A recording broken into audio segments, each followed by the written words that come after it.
Very good morning to you. Welcome to my thought for the day. We are in the last few verses of chapter 6 of Hebrews, and picking up on a reference to Old Testament, the Old Testament law, which is in verse 18, where it says, "We who have fled for refuge might have a strong encouragement to seize the hope set before us."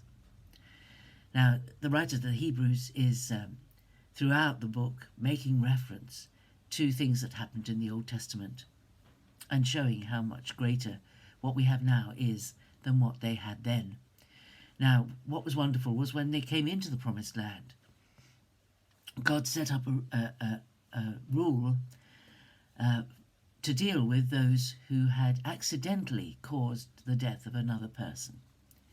So, for example, if you were chopping down a tree and your axe head flew off the end of your axe and hit somebody and they died, it wouldn't be a deliberate murder.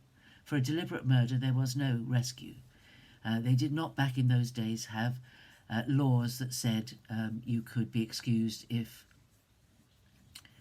the balance of your mind was upset or through the traumatic experience of a time.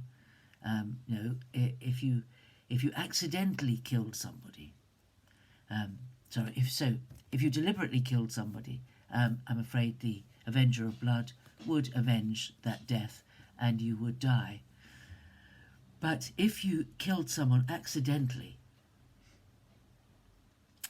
then there was provision made, so that in the if you get a chance, have a look at a map of Israel of the time of the judges, and you will see the land divided up into portions for each of the tribal groups of the descendants of Israel, and the settlement was divided in two, really, by the River Jordan and the Dead Sea and the Sea of Galilee, although it wasn't called the Sea of Galilee back in the ancient times. But anyway, it's the river divided the land into two-thirds, one side towards the Mediterranean Sea to the west and the other side east of the Jordan. And the settlements happened on both sides. And 3 cities were picked out on the side towards the Mediterranean Sea, and 3 on the eastern side of the Jordan, 1 in the south, 1 in the middle, and 1 in the north on each side of the river. And the rule was that if you accidentally caused the death of somebody, you could flee to what was known as a city of refuge. It was the nearest city of refuge to where you lived, and when you were within the walls of that city, the avenger of blood was not allowed to avenge the shed blood that you had caused. But the rule was that you were not allowed to leave that city and go home until the high priest of the day had died and a new high priest had taken his place. So it was an indeterminate amount of time that you would have to stay in the city of refuge. If you left the city of refuge and the avenger of blood found you, then that your blood was on your own head. And this reference is here. We who have fled for refuge. This idea, it's a lovely picture, really.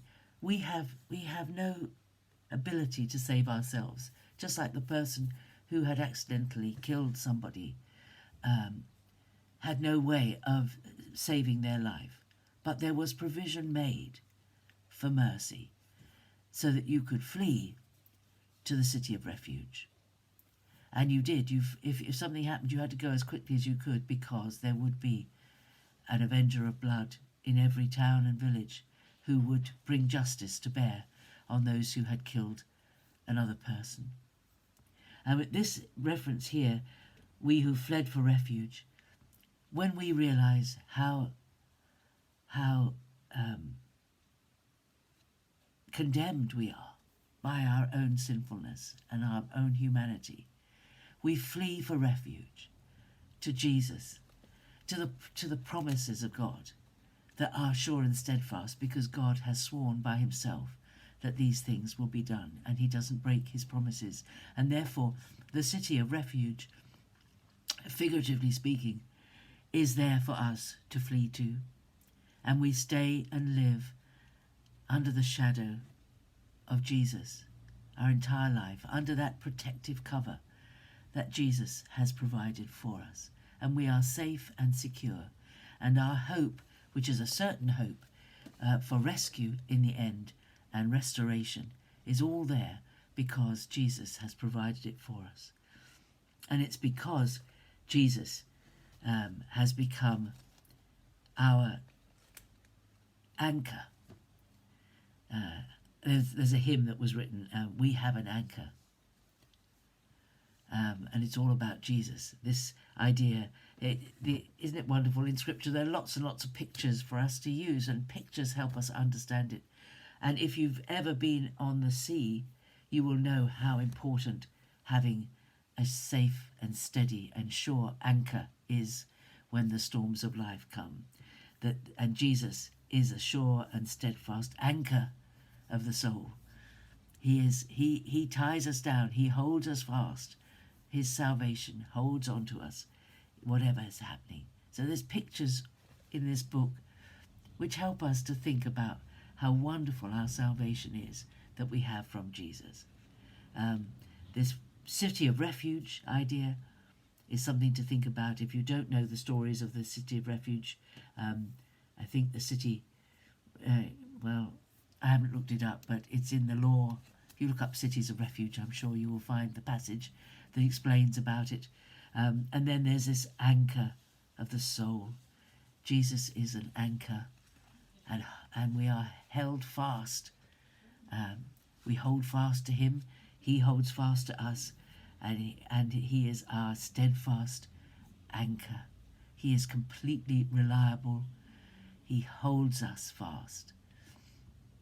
He put it another way, didn't he, when he said, none can pluck you from my hands.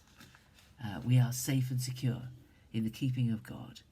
We are safe from punishment, safe from disaster, because Jesus is our city of refuge. He's our refuge, but he is also our anchor.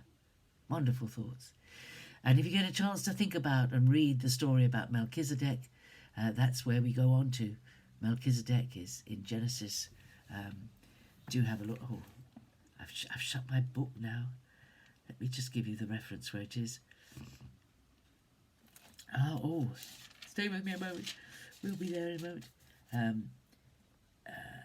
Is in Genesis 14, 18 to 20. Read those verses about Melchizedek, and we'll be thinking about Melchizedek tomorrow. God bless you. Have a great day. Hang on to your anchor today. Have a great day. God bless. Bye-bye.